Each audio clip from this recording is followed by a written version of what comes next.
त्रिपुरगौरं करुणावतारं संसारसारं भुजगेन्द्रहारं सदा वसन्तं हृदयारविन्दे भवं भवानी सहतं नमामि।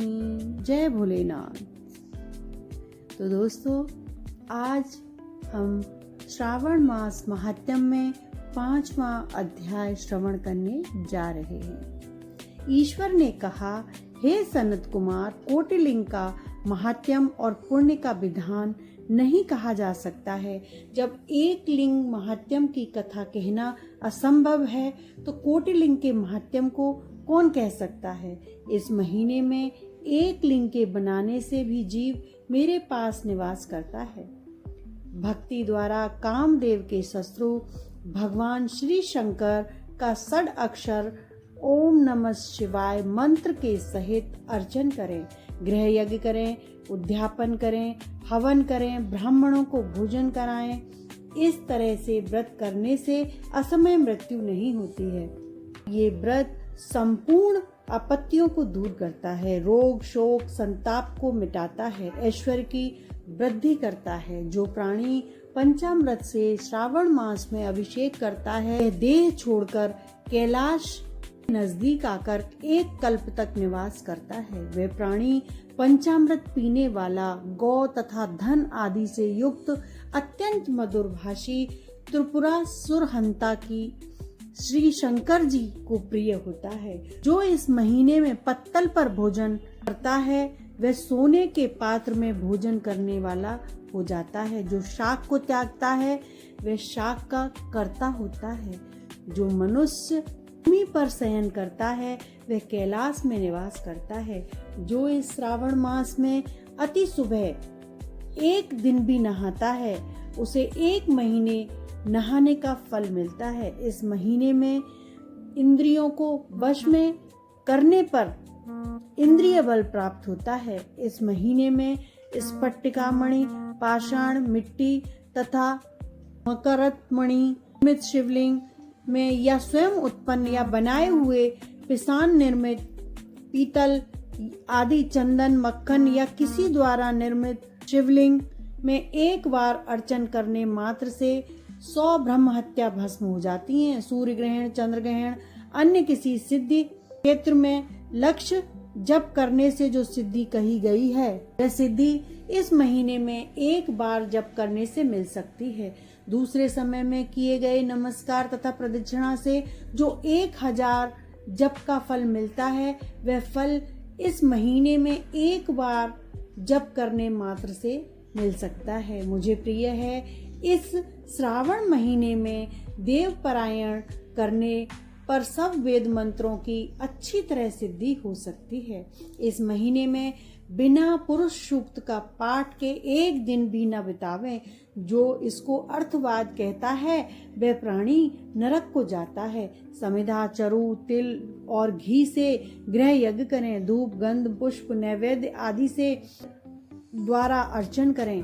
शंकर के रूप में उचित ध्यान कर शक्ति द्वारा कोटि होम, लक्ष्य होम तथा आयुध हवन करें। तिलों को व्याहुति मंत्रों से हवन करें। इसी को गृह यज्ञ के नाम कहा गया है। हे सनत कुमार, अब मैं बार व्रत कहूँगा। हे सनत कुमार, अब बार व्रत में कहूँगा, आप सुने।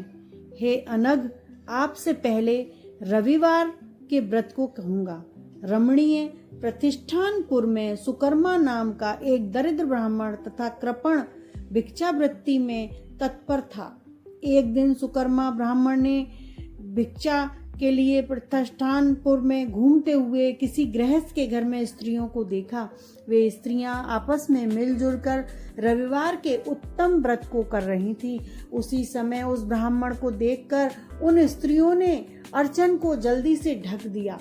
उस ब्राह्मण देव ने उन स्त्रियों से अर्चन को विधि जानने के लिए जिज्ञासा प्रकट की। वह बोला, हे साध्वी स्त्रियों, आप सबने क्यों इस व्रत के अर्चन को ढक दिया? आप दयालु हैं, मुझ पर कृपा करें, इस व्रत की विधि कहें, क्योंकि परोपकार के तुल्य तीनों लोकों में अन्य धर्म नहीं है। दृष्टि रखने वाले साधु पुरुषों को तो कार ही स्वार्थ है। हम दृष्टि रखने वाले साधु पुरुषों को तो परोपकार ही स्वार्थ है।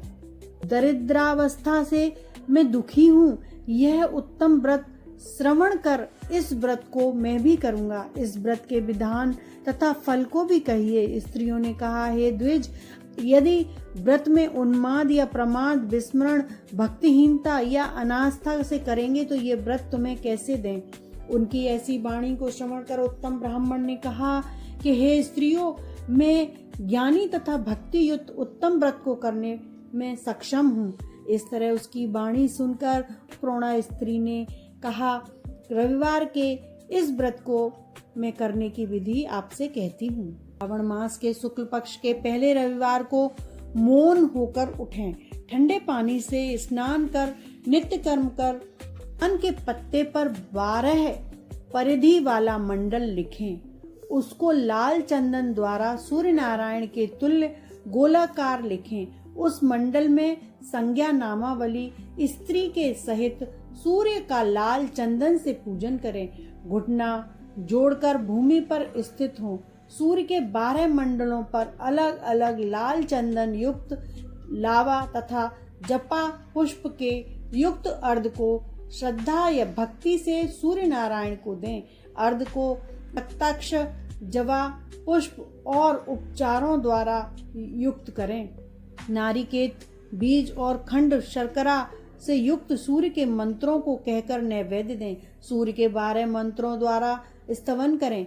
12 बार नमस्कार करें, 12 बार प्रदक्षिणा करें और 6 सूतों को एक में मिलाकर उसमें 6 गांठें लगावें। उस सूत को सूर्य नारायण को अर्पण कर उसे कंठ में बांध लें।